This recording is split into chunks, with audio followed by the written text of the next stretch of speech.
Halo, halo, apa kabar? Senang sekali bisa ketemu lagi bersama dengan Bung Rocky Gerung. Ini Bung Rocky banyak yang nanyain Anda ini, Anda ngilang kemana nih, katanya gitu ya. Oke, di Bank Dunia baru saja melansir data eh, terbaru yang ini sangat mengejutkan. Dua dari tiga orang Indonesia itu hidup di bawah garis kemiskinan. Miskin lah ya berarti ya.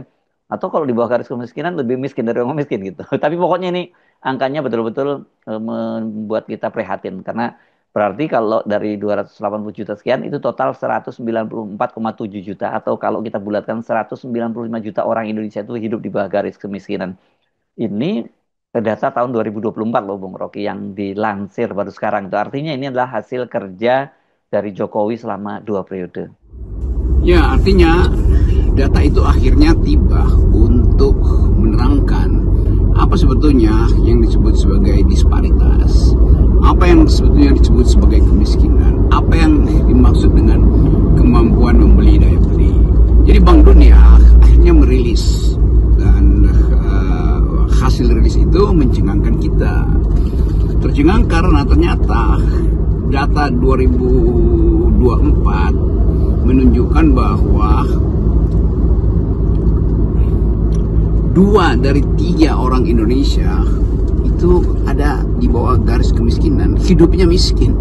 Dan ini adalah data internasional, artinya pengukuran secara metodologis yang memungkinkan kita membuat perbandingan antara daya beli kita dengan daya beli negara lain.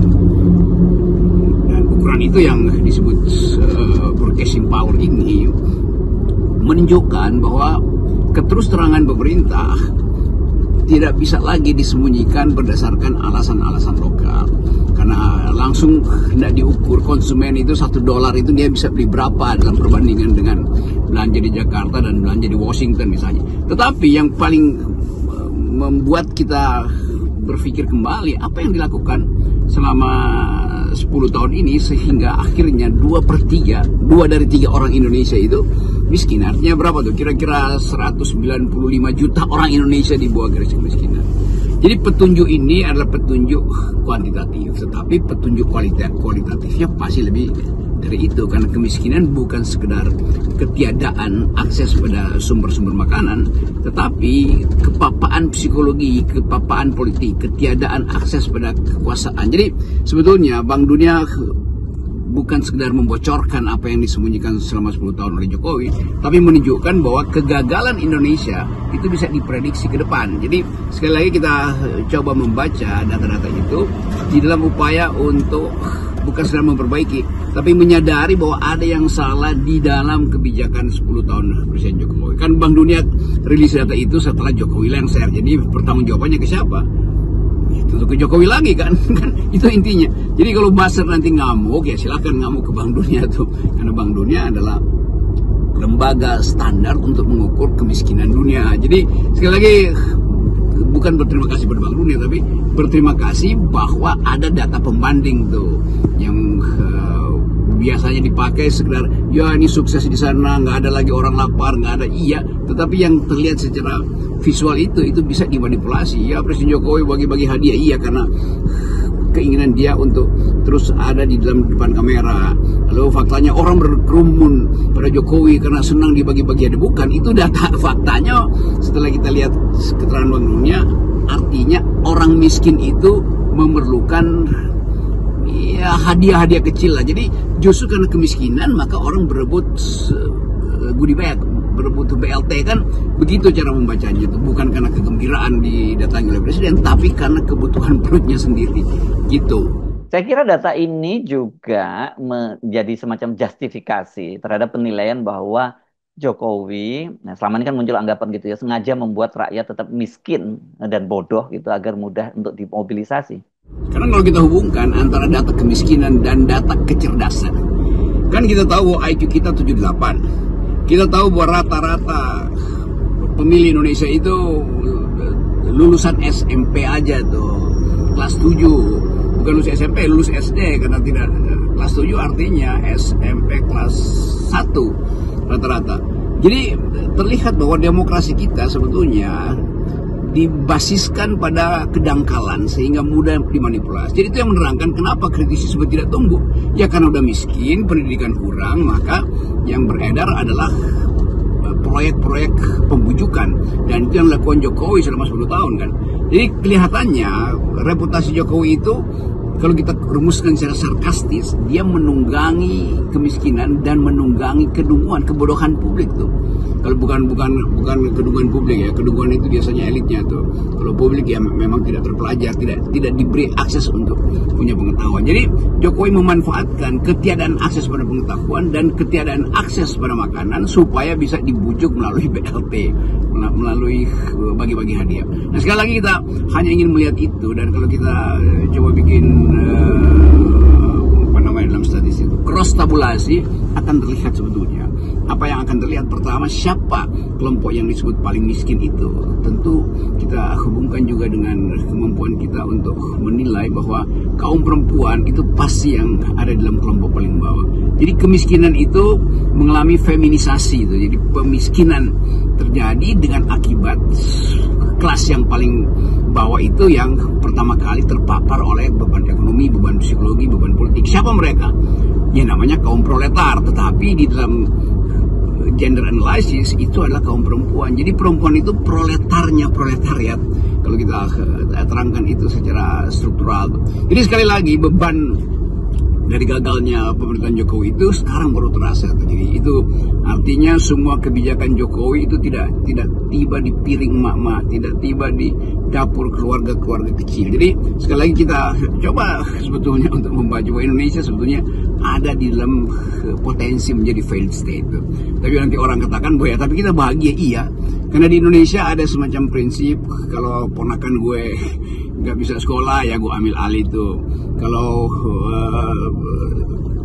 cucunya Hersu mungkin nanti nggak bisa sekolah akan diambil alih oleh kakeknya. Itu yang disebut sebagai wisdom dari peradaban timur tuh. Ada tanggung jawab di dalam keluarga yang tidak mungkin ada di negara-negara yang individualis liberalis gitu.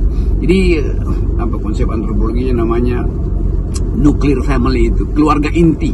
Jadi keluarga inti itu justru bukan keluarga inti sebetulnya, keluarga yang lebih di luar keluarga inti itu extended family, keluarga yang diperluas itu diukurkan melalui tanggung jawab si paman, si kakek itu. Nah ini yang menerangkan mengapa seolah-olah kita bahagia, padahal statistik mengatakan bahwa daya beli kita itu makin lama makin tergerus.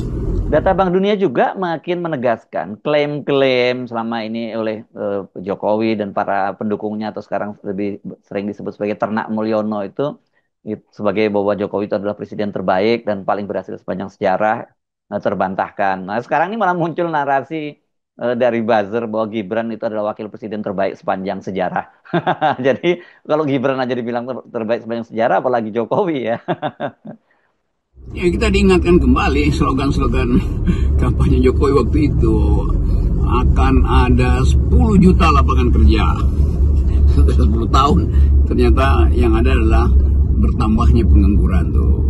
Akan ada dana untuk memperbaiki daya beli karena negara nanti akan hidupkan sisi demand itu dengan membagi-bagi uang 11 triliun yang ada di kantong saya. Kan semua itu bukan hitungan akademis. Jadi ini pemerintah yang anti hitungan akademis. Begitu ada hitungan akademis dari lembaga-lembaga netral, pemerintah dunia, World Bank misalnya, lalu kemudian bereaksi bahwa itu kan ukuran barat ya. Kalau bukan ukuran barat, ukuran mana? Kalau ukuran timur, semua kita masuk surga. Tetapi kalau kita lihat secara detail, kemampuan kita untuk berargumentasi pun dangkal. Jadi kita nggak bisa bantah apa yang disurvei oleh Bank Dunia, kecuali memang ada survei yang bermutu di kita. Siapa surveyornya? Ya Basser. Jadi kalau Basser udah ngomong itu, lalu studi Bank Dunia itu dinyatakan sebagai keliru kan. Begitu. Dan ternyata Basser ini juga masih dihidupkan hari-hari ini itu. Kita lihat bagaimana semua penonton politik itu menganggap bahwa Jokowi sedang memainkan buzzer untuk mendorong Gibran tuh. Gibran sendiri juga yang berkampanye akan ada 9 juta lapangan kerja. Jadi sekali lagi kalau kita hubungkan dengan keresahan publik hari-hari ini soal FAFA, soal pemaksulan wakil presiden itu masuk akal. Karena memang sudah tercatat di benak publik kegagalan Jokowi itu pasti juga akan menyangkut kegagalan anaknya tuh. Kalau dianggap bahwa bahkan anaknya itu jauh di bawah kapasitas bapaknya, itu berarti kesempatan untuk memperbaiki Indonesia tidak lagi tersedia tuh. Nah itu yang saya kira harus kita perhatikan. Kalau gejala-gejala hari ini ditambah dengan data-data dunia itu kita taruh di atas meja analisis, maka kita akan dengan mudah menduga bahwa akan ada semacam social unrest tuh. Jadi sekali lagi kita harus bersiap sebetulnya, karena kemiskinan dan kekurangan pendidikan itu penyebab utama perubahan sosial tuh. Bukan kita mengatakan orang miskin itu tidak bisa berpikir, tetapi yang miskin itu pasti menuntut haknya tuh, supaya dia bisa hidup layak, supaya dia bisa berpikir. Itu yang kita sebut sebagai penghargaan terhadap kritik, pandangan-pandangan politik kan.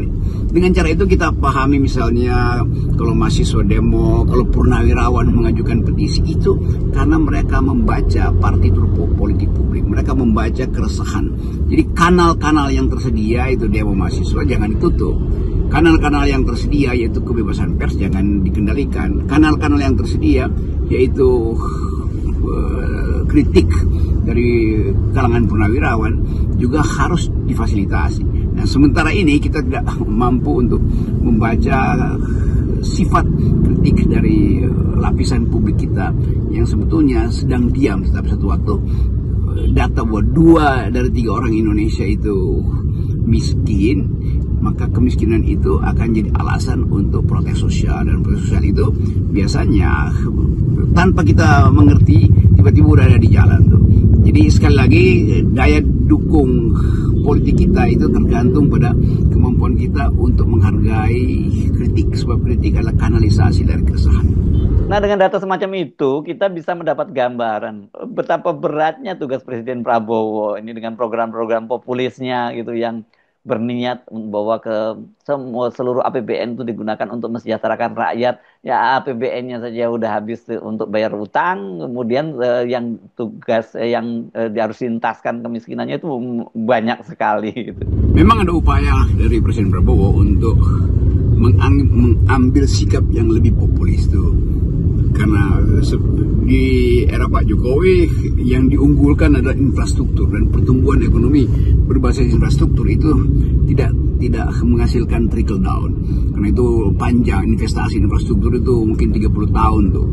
Atau kalau kereta api bahkan dianggap oleh almarhum Faisal Basri yang mengulas secara terus-menerus soal hutang luar negeri kita itu mungkin 150 tahun lagi baru bisa efektif. Jadi Presiden Prabowo memang mengambil langkah yang drastis, radikal tuh, langsung attack poverty itu di tingkat desa dengan melalui koperasi, melalui makan siang bergizi dan ketahanan pangan. Tetapi juga itu kontroversi memang. Walaupun kita tahu bahwa ya mungkin dengan cara itu dibangkitkan semacam harapan. Tapi saya kira memang itu yang dikehendaki oleh Presiden Prabowo, yaitu yang penting ada harapan. Karena itu mulailah melihat aktivitas real di desa, itu koperasi. Saya kira mungkin udah 98% diinisiasi oleh saudara Wamen, saudara Ferry, dan kesempatan ini yang bisa kita jadikan alasan untuk mulai menganggap bahwa Indonesia bisa ditumbuhkan kembali harapannya. Jadi sekali lagi ada anggaran yang pasti terbatas. Semua ambisi politik batasnya adalah APBN tuh. Tinggal kita coba baca bagaimana Presiden Prabowo mensiasati anggaran yang makin terbatas itu tuh. Tentu ada efisiensi, tetapi efisiensi itu juga menyebabkan bolong di tempat lain. Kan kemarin diefisienkan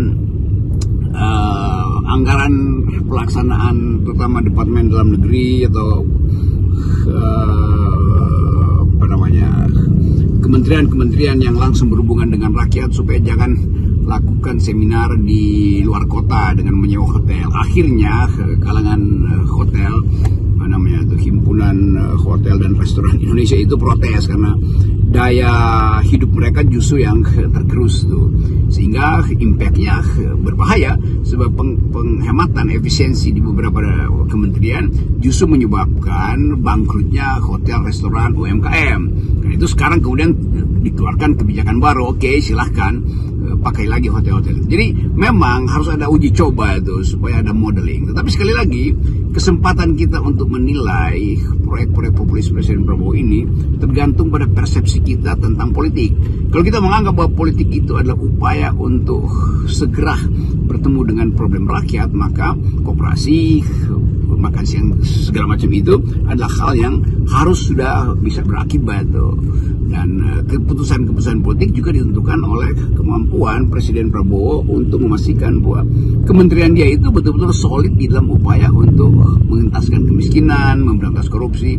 Jadi sekali lagi kita melihat bagaimana konsistensi itu. Kalau di dalam kabinet masih ada 1, 2, 3, 4, 5, 6, 7 pejabat yang terindikasi korupsi, bukan terbukti, terindikasi aja, harusnya sudah diminta untuk berhenti supaya betul-betul terlihat bahwa negeri ini masih punya harapan, dan harapan itu yang dipelihara oleh mereka yang mengalami kemacetan setiap hari di jalan-jalan raya, mereka yang kesulitan tawar-menawar di pasar-pasar tradisional, mereka yang akhirnya mesti minta bantuan kiri kanan tetangga hanya untuk membeli seragam anak SD. Jadi semua itu yang kita sebut sebagai data yang akhirnya dibuka oleh Bank Dunia bahwa 2 dari 3 orang Indonesia itu hidup di bawah garis kemiskinan, dan pertanggungjawabannya mesti dicarikan pada siapa? Ya pada presiden sebelumnya. Jadi kita mesti fair mengatakan bahwa Jokowi memang gagal tuh, dan kegagalan itulah yang membuat kita berpikir untuk mengubah strategi pembangunan.